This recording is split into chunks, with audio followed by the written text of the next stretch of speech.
Good morning, everyone, and welcome back to the political science class. As students, you very well know we were doing the seventh chapter of your book, and the name of the chapter is Security in the Contemporary World. We had already finished our two parts, in which I told you regarding what do you understand by security, and I gave you this particular flow chart of kinds of security, in which I told you about the traditional security in the first part and its two subparts, external and internal. And under internal also we studied military threat, choice against threats, or the choice of the government when there is a military attack from outside. And those three choices were to surrender, to prevent, to defend. Then I told you about the balance of power and alliance building. This was the subtopics taken under external, which is also a subtopic under traditional.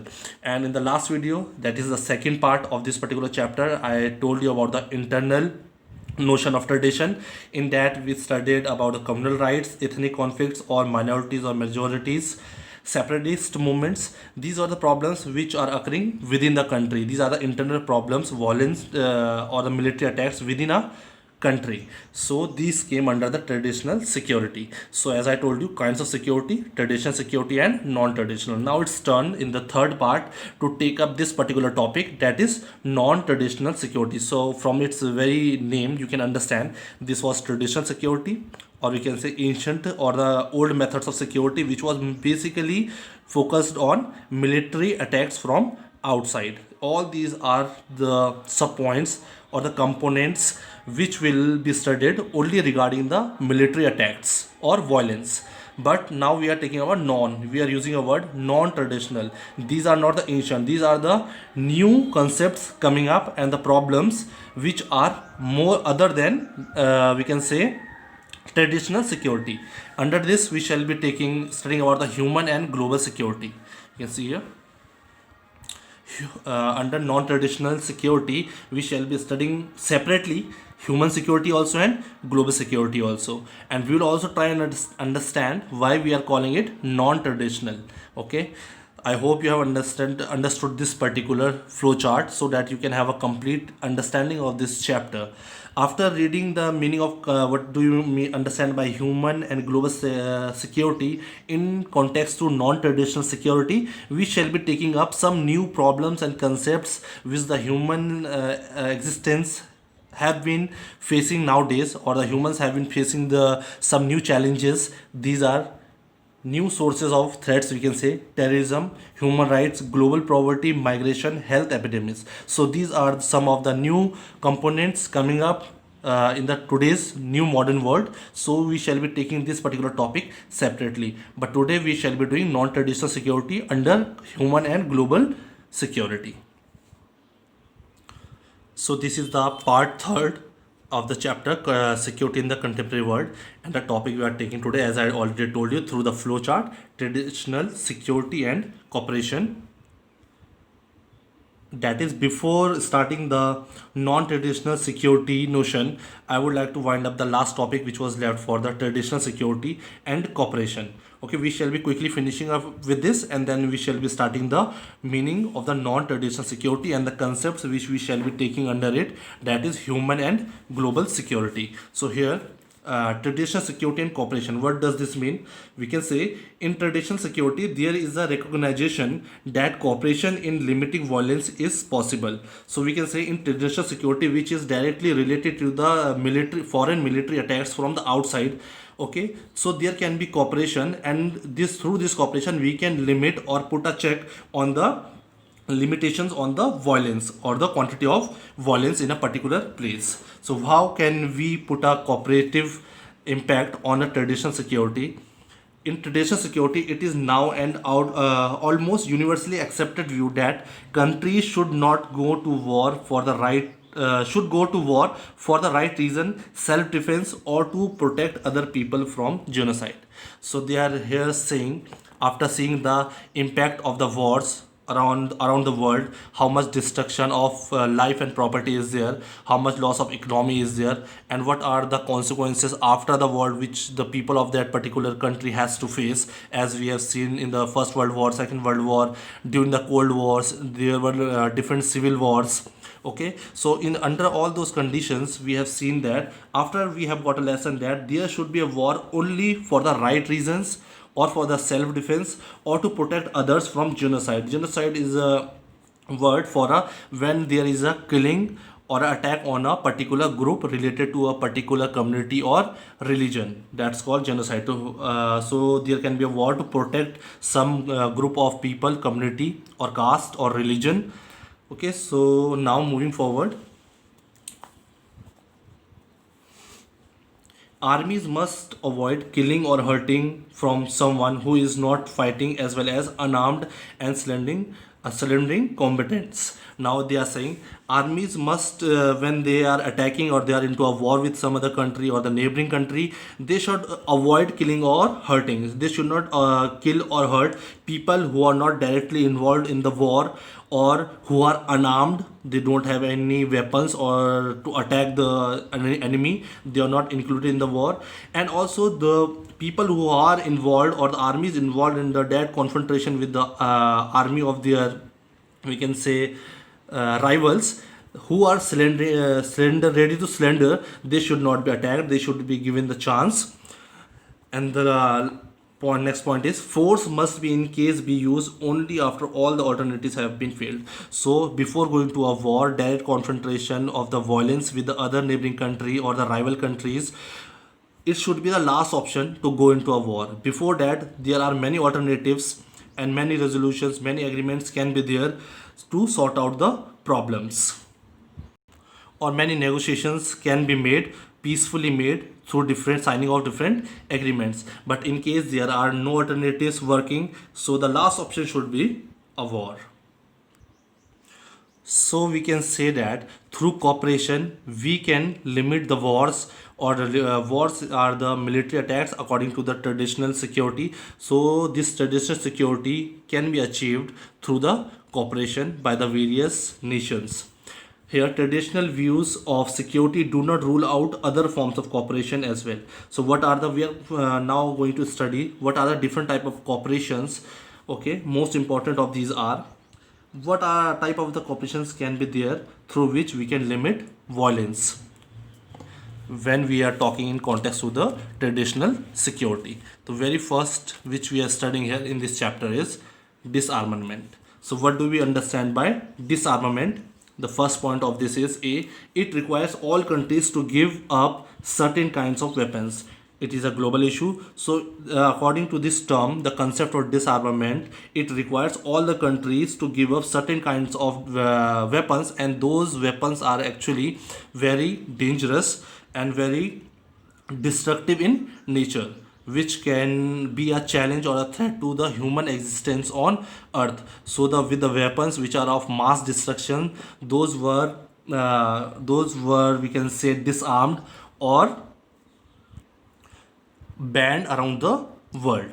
So moving forward, this particular we will take few examples of disarmament. Like here in 1972, biological weapon convention, we also call it BWC, and the 1992 chemical weapons convention, so we can say BWC and CWC. These two type of weapons of mass destructions were totally banned, and not only banned, the production and possession of these weapons were also completely banned, with the agreement of many of the states signing those particular agreements. So when there was a biological weapons convention banned around the world, 155 states has signed that particular agreement, to which agreed that these type of destructive weapons should not be produced or kept by any of the nation around the world. Same with the case was with the chemical weapons convention, that is CWC. Around the world, 181 states signed this particular weapon agreement to ban such production of such type of dangerous weapons. So these two are the examples which we are taking under disarmament, and this concept means when all the countries around the world give up and ban certain kind of weapons which are really dangerous for even the human existence. So now coming up next is, I have written a short note here. After the ban of BWE and CWE, now US and Soviet Union did not wanted to give up the third type of weapon. These are the two type of dangerous weapons which were banned around the world. But at this particular time, the two superpowers after the Second World War, that is US and Soviet Union, they did not wanted to give up the third type of weapons. Now they were left with only nuclear weapons. This was the third destructive weapon, or weapon of mass destruction, we can say, which was left around the world. So now, after giving up of BWE and CWE by US and Soviet Union and also the other countries around the world, according to a concept of disarmament, now they followed a new concept, that is arms control. So now US and Soviet Union, they did not wanted to give up the third type of weapon, that was nuclear weapon. So they followed a new concept of arms control. So what's arms control?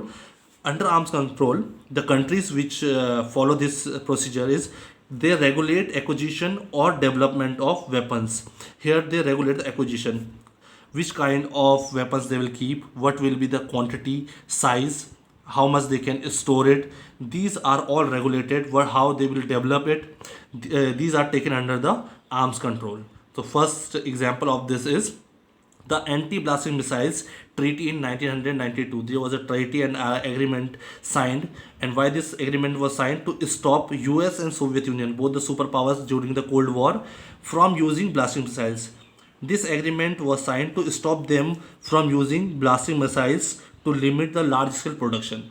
Okay, these blasting missiles carried huge amount of nuclear weapons which could directly attack their rival country which was against them, or their neighboring country which was in direct conflict with them. So there was an agreement signed to regulate the acquisition of such weapons, that is blasting missiles, so that they could not attack on one another. Now taking the other examples, same of the arms control. What was the arms control? As we also read in the very first chapter, Cold War era, when mostly we were studying about US and USSR, or the Soviet Union, after the Second World War, when the world was ruled by the two superpowers. Other arms control treaties. So some arms control treaties were signed between these two countries. Well, as we read about a term deterrence, as both the countries knew, or both the groups knew how powerful they were, and both had the capacity to destroy the life and property of one another. So they always didn't wanted a direct confrontation or a war with against each other. So other arms control treaties were also signed, that is Strategic Arm Reduction Treaty, that is also called START in short. Strategic Arm Limitation Treaty, that is also called SALT, and Nuclear Non-Proliferation Treaty, NPT, to limit the weapons which may bring large scale destruction. So all these three, there were many, and these three are the important which we read in the first chapter. And these treaties were signed, or these arms control treaties were signed between the countries, and which wanted to bring peace and security to each and every nation around the world. As we knew, these weapons of mass destruction could finish the human existence on earth. So these treaties were signed so that they could limit the weapons which may bring large scale destruction, because by using of these weapons there could be a large scale destruction around the world. To avoid that, lot of agreements were signed of them. These are few examples which we had taken in chapter 1 also. Now also about non-proliferation treaty, there is a note. Non-proliferation treaty did not abolish nuclear weapons, rather it limited number of countries that could have them. Now under non-proliferation treaty, it did not abolish nuclear weapons. It did not ban that no one will keep the nuclear weapons in their country. But what was the case? Rather, it limited number of countries. According to this agreement, only few countries were allowed to have the reserves or these nuclear weapons in their country. That is, after countries before 1968, the countries which were already having the nuclear weapons, they were only allowed to keep the nuclear weapons in their country, in their stock. But after 1968, no other country was allowed to test the nuclear weapons, whether in underwater or in the atmosphere. Okay, so there were only few countries. So we were studying some of the important concepts to limit the impact of violence under traditional security. We were studying about traditional security, that is the military attacks from outside, but there can be a cooperation which can limit the impact of violence around the world. So in that, first we read, that is the meaning of a concept, disarmament. Okay, completely giving up some of the weapons around the world. Then we read about the arms control treaties, which you have read just now. And the third concept we are taking for the traditional security and cooperation, which can which is confidence building. So here we will study what do we understand by confidence building. It is a process in which countries share ideas and information with their rivals. As we know, we have a rivalry with Pakistan and this China as well. Basically, this is with the neighboring countries, we can say. But during the Cold War, it was between the US and we can also say USSR and their allies or their groups, which were undertaken as NATO and Warsaw Pact. So here it is a process in which sharing, confidence building is like we can say sharing of information with each other, or especially with the rival or the neighboring country, or information. It is a process in which countries share ideas and information with their rivals. They tell each other about their military inventions and up to the point their military plans. So in this, the neighboring country or the rival countries, we share each and every information related to our military intentions, our plans, which we are going to like the technology which our military is using, so that there is no confusion between these two rivals, and they know each and every information and plans and policies of each other, so they can have a confidence on each other, so that they can ignore the situation of war. This is a way to represent our country that we are not willing to attack on them. So this is also a policy in which we can show them that if we are telling them each and every information about our military, okay, and about our plans and about our level of technology in the country, that means we are not interested or we are not thinking of the attack on the enemy country or the rival country in future. So this is a way to avoid war, that is called confidence building. So I have finished with almost all the important points which were under traditional security and cooperation. I have tried to make good notes for you with the help of this book also, another book also. But I will not be able to, I think, start the next topic for the day, that is non-traditional security notion, because that's a long topic and it will exceed a lot of time already. So it will be a bit difficult for you to go through such a long video. So that particular topic, non-traditional security notion, I shall be taking in the next video. So today I am only limiting my video to this particular topic. We have already covered all the important topics coming under traditional security and cooperation. Like I was trying to show you some important points in this particular topic. uh, in traditional security, there is a recognition that cooperation in limiting violence is possible. As I told you, to limit violence, it is possible through cooperation. And cooperation, in this chapter we read what are the concepts of cooperation. First we read about disarmament, the meaning of disarmament. I give you for example few examples also. That's a complete ban of some of the weapons of mass destruction, which can be very harmful for the human existence on earth. So they were banned with the concession of with all the countries around the world. Then we read about the arms control, because after giving up two type of weapons of mass destruction, the only weapon which was left was nuclear weapon. Through to for using nuclear weapons and to keep it within their country, US and Soviet Union assessed, it's written here, okay, they went with the use of arms control strategy. So through arms control, we also read that in chapter first, that what do you mean by arms control, and there were various agreements which were signed between US and USSR to limit the use of weapons which were of mass destruction. Okay, then we read about what do we understand by confidence building. So confidence building, we can say, is a concept in which we make it very much clear around the world, and especially to the rival countries or the neighboring countries which are in direct war, or can be into different confrontations regarding to the boundary issues or related to the people.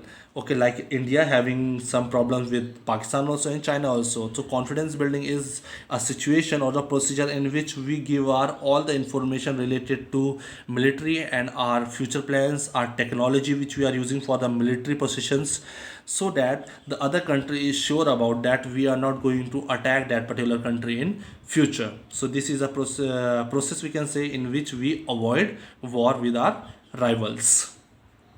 So I'm finishing this video particularly here only, and in the next video I shall be taking your non-traditional security. I could not start that topic today between because this video will be too long as in talking about the time, so I will shall be taking it later on. Thank you.